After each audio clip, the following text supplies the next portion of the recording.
From the Detroit Free Press, I'm Robin Chan with today's Voice Briefing. It's Friday, October 11th, 2024. This is Christina Hall with the Detroit Free Press. A Detroit nonprofit that helps members of the deaf and hard of hearing community is suing companies that own and operate food and beverage concessions at Comerica Park, alleging it was banned from participating in a nonprofit program at the ballpark after a communication breakdown last year with a secret shopper. The civil lawsuit was filed in federal court by DAD, Delphine Alfred Duncan Foundation for the Deaf and Hard of Hearing, and 4 of its volunteers. They are suing Delaware North Companies, Inc. and others. A spokesperson for Delaware North says they could not comment on an active lawsuit. The lawsuit alleges that on June 20th, 2023, the defendants sent a secret shopper to buy food and/or beverage items from the plaintiff's concession station. The secret shopper made no accommodation for the plaintiffs, speaking with the volunteers and treating them as though they had no hearing impairment. The secret shopper refused to accommodate their conditions when ordering, asking questions, paying, and communicating with the volunteers, according to the complaint. As a result, it states, significant miscommunication,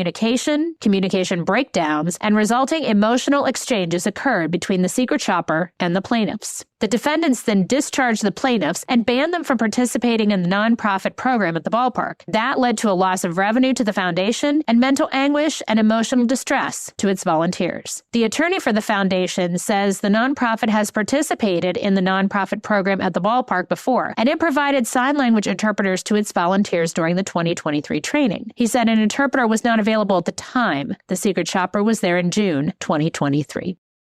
I'm Frank Witzel with the Detroit Free Press. A large and rather raw sculpture that's making its way across America was on full display Thursday at the Lincoln Street Art Park in Detroit, where it's behind a chain-link fence. It's a naked, towering depiction of the former President Donald Trump as a marionette, suspended by a crane. The outdoor effigy has been eliciting snickers, sneers, and the ire of politicians who have called it a stunt. In a twist, despite the artwork's commentary on unveiling truths, those behind the work, including the artist or artists, have been shrouded in secrecy, with unnamed project representatives refusing to publicly identify themselves or give details how the project came to be or is funded, and some Michiganders wonder about how people would react to a naked Vice President Kamala Harris. Art, especially graphic and controversial pieces, have long been a form of political expression. Early Thursday, a curious motorist driving by the statue slowed to take a photo and then asked the 2 security guards making sure no one vandalized it just how tall it was. 43 feet, they replied. It wasn't the first time they had been asked. In fact, the men said this scenario had played out nearly all night. I don't know what to make of it, Jay Moody, one of the guards who had been looking over the work since 1 a.m., told the Free Press. People are taking pictures, laughing. It's fully naked. I just can't believe they're showing everything. The Trump sculpture is making national headlines. It was briefly in Las Vegas, then Phoenix. It reportedly is made of foam, weighs 6,000 pounds, and a Las Vegas TV station said it's part of what's been called the Crooked and Obscene Tour. What that title means is open to interpretation, but part of the statue's anatomy is quite curved.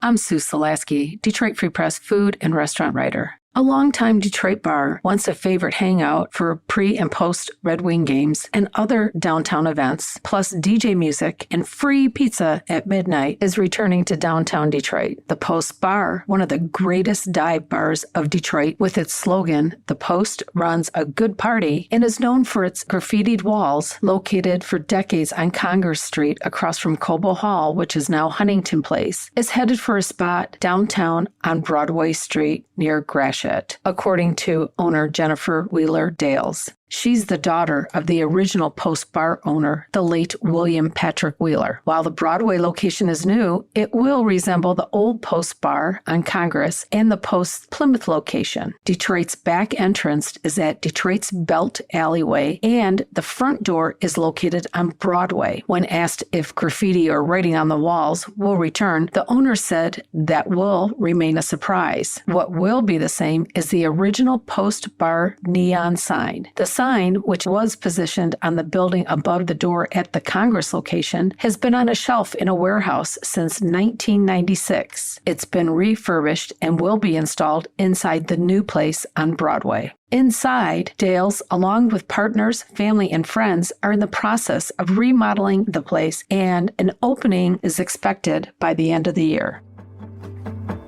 Find more from the Detroit Free Press on freep.com. That's FREEP.com. Thanks for listening. Have a great weekend, and you'll hear more from us Monday.